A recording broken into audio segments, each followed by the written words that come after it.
क्या बिहार के सरकारी स्कूलों की किस्मत बदलने वाली है या फिर फाइलों में बंद रहने वाली एक और नई प्रशासनिक कवायद साबित होगी?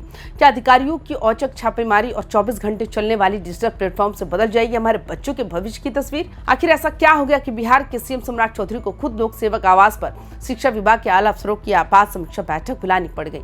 क्या सरकारी स्कूलों का मॉडल अब बिहार के प्राइवेट स्कूलों को मात देने जा रहा है या इसके पीछे छिपा है 2026 का कोई बड़ा सियासी और प्रशासनिक चक्रव्यूह? और सबसे बड़ा सवाल, जब तक जमीनी स्तर पर पढ़ाई का ढर्रा नहीं बदलेगा तब तक क्या सिर्फ कागजी रिपोर्टिंग और अफसरों के दौरों से सरकारी स्कूल मॉडल बन पाएंगे? नमस्कार, आप देख रहे हैं वाईबीएन बिहार झारखंड। मैं हूं आपके साथ मुदिता त्रिपाठी।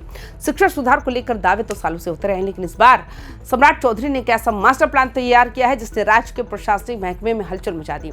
पटना स्थित लोक सेवक आवास में हुई उच्च स्तरीय समीक्षा बैठक में शिक्षा विभाग के सचिव राजीव रोशन और बिहार विद्यालय परीक्षा समिति के अध्यक्ष डॉक्टर त्यागराजन SM समेत तमाम बड़े अधिकारियों की मौजूदगी में सरकारी मॉडल स्कूलों का एक नया खाका खींचा गया।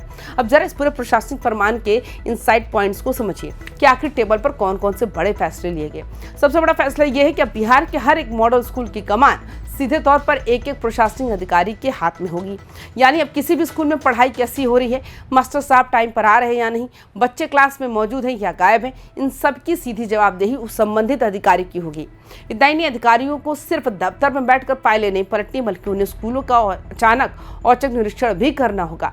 हर दिन स्कूल के भीतर क्या गतिविधियां हुई, इसकी दैनिक रिपोर्ट तैयार होकर सीधे जिला मुख्यालय और पटना के मुख्य दफ्तर तक पहुंचेगी।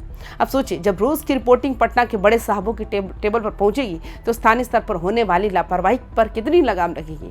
लेकिन बात सिर्फ अफसरों की ड्यूटी तक सीमित नहीं है। सम्राट चौधरी ने साफ शब्दों में कहा है कि मॉडल स्कूल सिर्फ नाम के मॉडल नहीं होने चाहिए, बल्कि वे आम सरकारी स्कूलों से दिखने में, पढ़ाई में और व्यवस्था में बिल्कुल अलग नजर आने चाहिए। इसके लिए 3 बड़े अहम कदम उठाए जा रहे हैं। हर 3 महीने पर पेरेंट्स टीचर मीटिंग होगी। जैसे बड़े बड़े प्राइवेट कॉन्वेंट स्कूल में बच्चों की प्रोग्रेस रिपोर्ट पर चर्चा के लिए पेरेंट्स को बुलाया जाता है, ठीक उसी तर्ज पर हर 3 महीने में मॉडल स्कूलों में PTM का आयोजन होगा। इन स्कूलों में से पढ़कर निकले और सफल हुए पूर्व विद्यार्थियों को वापस स्कूल से जोड़ा जाएगा ताकि उनके एक्सपीरियंस से वर्तमान में पढ़ रहे बच्चे प्रेरणा ले सके।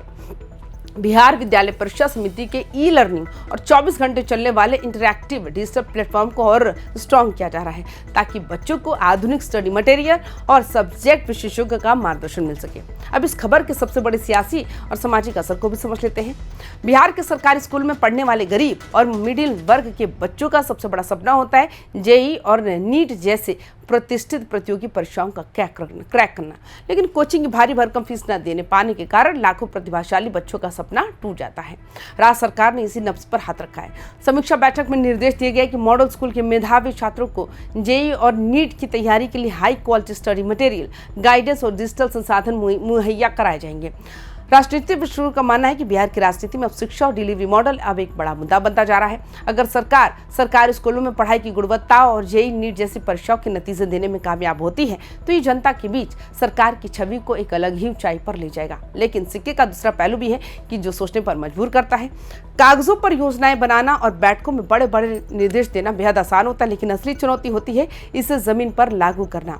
क्या अफसर सिर्फ खाना पूर्ति के लिए निरीक्षण करेंगे या सच में स्कूलों की व्यवस्था सुधरेगी? क्या दूर दराज के इलाकों में 24/7 डिजिटल लर्निंग सही तरीके से काम कर पाएगी?